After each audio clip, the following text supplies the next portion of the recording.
Olá! Hoje eu gostaria de falar sobre as emoções e sentimentos. E quando a gente fala sobre esse assunto, é algo que a gente não costuma estudar sobre. E a gente vai aprendendo muito pelas nossas trocas, pelas experiências, pelo que a gente ouve falar, de como a gente foi ensinado, enfim. Então vai muito a partir das trocas e realmente daquilo que a gente vive, o nosso histórico. Só que existem alguns mitos em torno desse assunto e isso tudo dificulta um pouco como a gente enxerga as nossas emoções, os nossos sentimentos e como a gente se posiciona, como a gente direciona os nossos comportamentos. Então muitas vezes a gente liga esse tema, nesse assunto, como se fosse algo muito de histórico familiar, né? Então porque meu avô, minha avó, minha mãe, meu pai era assim, eu tenho esses comportamentos.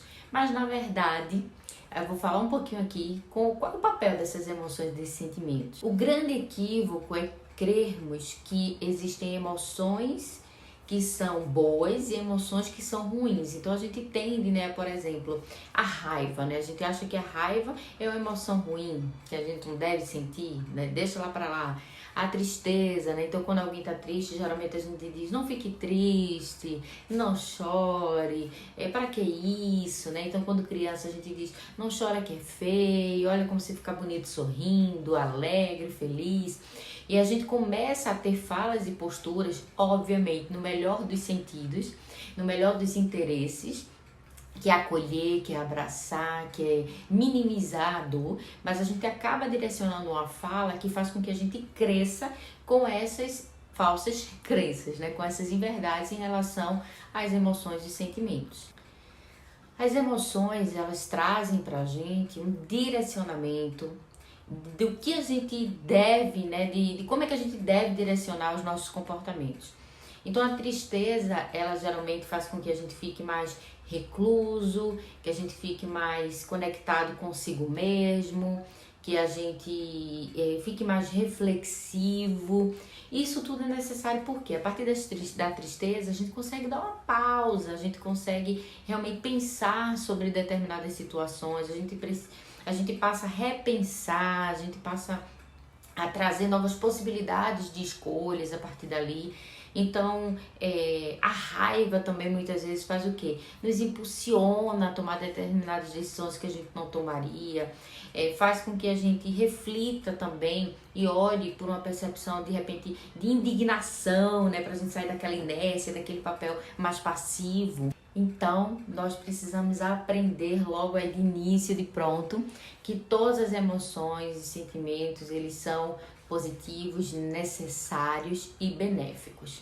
O que a gente precisa, né, é direcioná-los para comportamentos que sejam saudáveis, para comportamentos que tenham a ver com aquilo que é nossa essência, com aquilo que a gente acredita, e que a gente não dê respostas apenas instintivas, né, que a gente não replique apenas comportamentos que a gente muitas vezes vai tomando, né, vai realizando muito no piloto automático, porque a gente não se questiona, a gente não pensa sobre, a gente muitas vezes não para realmente para sentir, para nos ouvir a partir das nossas emoções e dos nossos sentimentos. E é isso que a gente precisa ensinar e aprender para que a gente possa ter um direcionamento melhor dos nossos comportamentos. Para isso, tem um exercício super simples para a gente poder dar um esquenta aí e começar nesse processo do autoconhecimento em relação aos nossos sentimentos e emoções.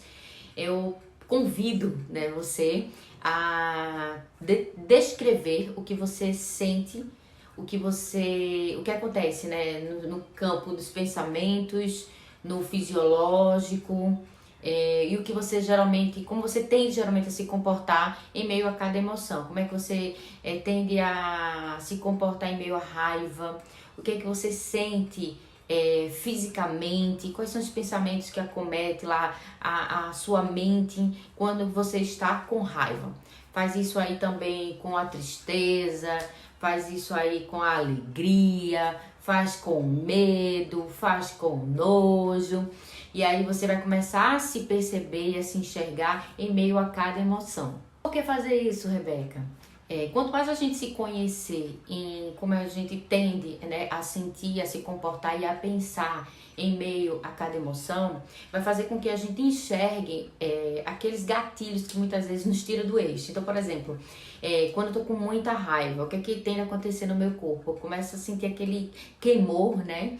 E na minha mente geralmente vem muitas coisas na cabeça. E eu tendo, em alguns momentos de meio a raiva, a falar coisas que de repente eu possa me arrepender.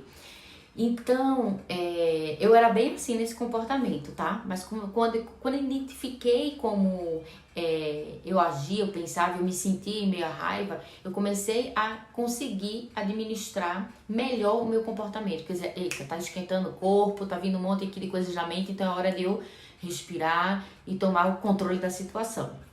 Isso me fez melhorar bastante no quesito de ai, me arrependi de ter falado aquilo, então não devia ter feito aquilo.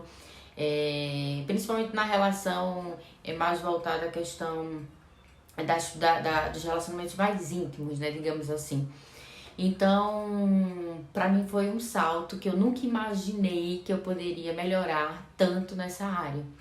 E aí, obviamente, estou no processo de evolução, mas já é um caminho e isso faz parte do processo do autoconhecimento, da autorregulação, e isso a gente deve fazer com os nossos pequenos, a gente deve fazer conosco, para que a gente possa desenvolver aí uma percepção cada vez maior sobre nós mesmos e que a gente possa ter realmente comportamentos mais saudáveis para si mesmo e para o outro.